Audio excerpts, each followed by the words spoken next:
Армысыздар, сіздермен Киномен. Бүгін біз 3 итальяндық ертегіден құралған қорқынышты ертегілер атты фильмге шолу жасаймыз. Арнаға тіркеліп лайк басып комментарий қалдыруды ұмытпаңыз. Ал біз бастаймыз.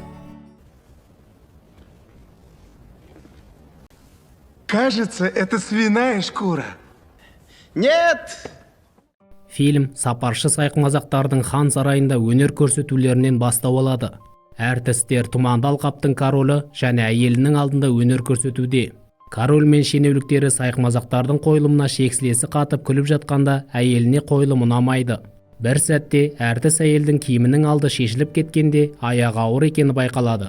Сол сәтте ханшайым тағынан тұрып маңғаздана кетіп қалады. Король әйелінің артынан жүгіріп, әртіс қыздың 2 қабат екенін білмегенін айтады. Ол жатын бөлмелеріне кіріп, әйелден кешірім сұрайды. Кешке сиқыршы корольдің қабылдауында болады. Ол ханшайымның бала сүйе алмай жүргенін білетінін айтады. Сиқыршы бала табудың жалғыз жолы барын жеткізеді. Теңіз құбыжығын өлтіріп, жүрегін алып пәк қызға дайындату керек. Дайын болғанда ханшайым дәмін татса болды, жүкті болады. Келесі күні король арнайы киімін киіп, өзенге сүңгіп, ұйқыда жатқан құбыжықты табады. Ол құбыжықтың мойнына найзасын қадаған сәтте жаны шығарда қиналған мақұлық ер адамды жаралап кетеді. Корольдің адамдары құбыжықтың жүрегін кесіп алып корольге көрсетеді. Ер адам сол сәтте жан тапсырады. Өзенге келген ханшайым мерт болған күйеуіне суық қарап, жүректі алып кетіп қалады. Ол сарайда пәк қызды тауып, жүректі дайындатуға мәжбүрлейді. Қызметші жүректі ыдысқа салған сәтте іші демде өсіп кеткенін аңғарады. Ханшайым болса дайын болған жүректі жеп, сол күні түнде ақ баласын босанады. Онымен қатар ас даярлаған қызметші де босанады. Сарайға 2 көш келеді. Біреуінде әйелі мен қызын ертіп жабайы таудың королі келеді. Ал екіншісінде жол бойында 2 сылқыммен көңіл көтеріп келе жатқан жалғыз жартастың королі. Екеуі де Тұманды алқаптың патшасының жерлеу рәсіміне келеді. Барабаншылар қаралы әуенді ойната бастағанда барлығы қара жамылып табыттың соңына ереді. Тек ханшайым ғана жағдайға мән берместен сәбиін күлімсіреп жұбатып отыр. Арада 16 жыл өтті. Ханшайым лабиринт бойымен өзінен жасырынып жүрген Элиас атты баласын қууда. Жігіт лабиринт ішінде егізі Йонақты кездестіріп, әйелден қашып кетеді. Ханшайым сарайына қайтып, жігіттердің атпен шауып кеткенін көреді. Ол қызметшіні өзіне шақыртып алып, баласы Йонақтың Элиаспен кездесіп жүргенін айтып, балалар тағы жолықса, баласымен қоса сарайдан қуып жіберетінін айтып қорқытады. Элиас сарайға қайтып келгенде, ханшайым баласын қызметшімен көрісіп жүргені үшін жазғырады. Әйел олардың қайта жүздесуіне тыйым салады. Солай біз жалғыз жартастың корольдігіне ауысамыз. Патша жартылай жалаңаш ұйқыда жатқан арулар арасында оянып, ояу жатқанын іздейді. Еш қайсысын оята алмаған ер адам сарайына қайтады. Ол дәлізде келе жатып сырттан шыққан әдемі әуенді естіп қалады. Терезеден қарап, орамалға оранған әйелді байқайды.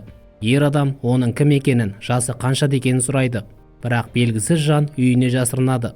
Ер адам оған қызметшісі арқылы сыйлығын ұсынады. Бірақ әйел үйінен шықпастан қызметшіге сыйлықты терезеден шыққан ыдысқа салуын өтінеді. Корольдің басы кеткен дауыс 2 кемпірге тиесілі болып шығады. Олар әпкелі сіңлі Дори мен Эмми. Олар моншақты тағып көріп, корольге қайтарғылары келмей қалады.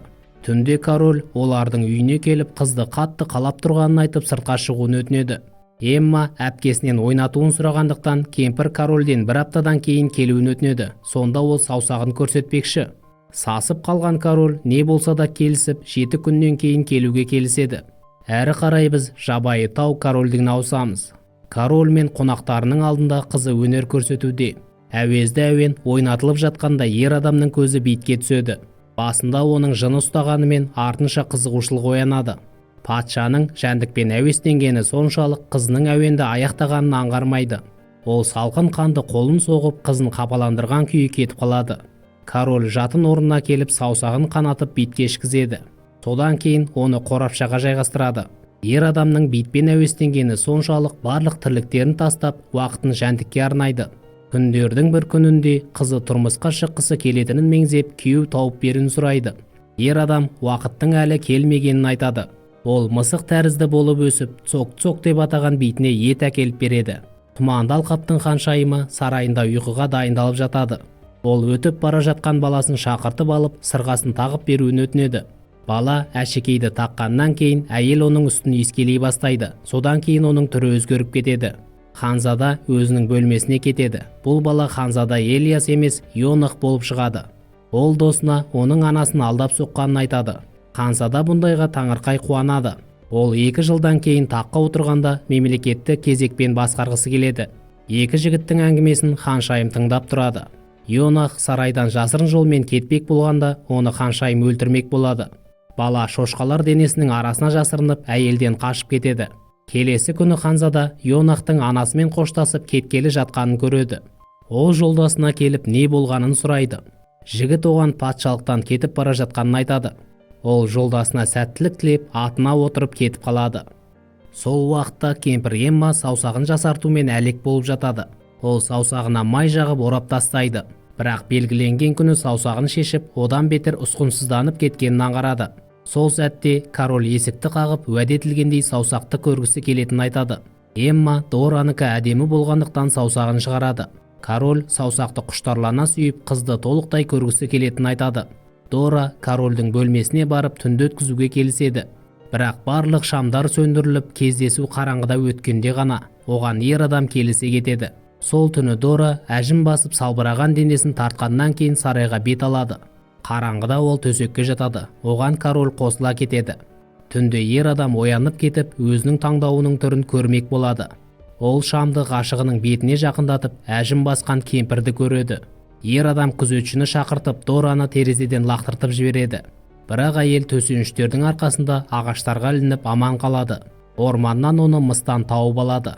Мыстан Дораны босатып, есінен танып қалғанда жасартып жібереді. Сол күні король аңшылық жасап жүріп, орманда жалаңаш жүрген Дораны тауып алады. Бірақ ол бұл сәтте жас қыздай көрінеді. Сол уақытта жабайы таудың королі дәрігерді шақыртып алып, өте үлкен болып өскен битті қарап беруін бұйырады. Дәрігер жәндіктің тынысын тексеріп жатқанда бит өліп қалады. Келесі күні король қызына той жасап беретінін айтады.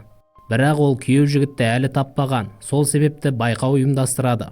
Жеңімпаз Виолеттаның күйеуі болады.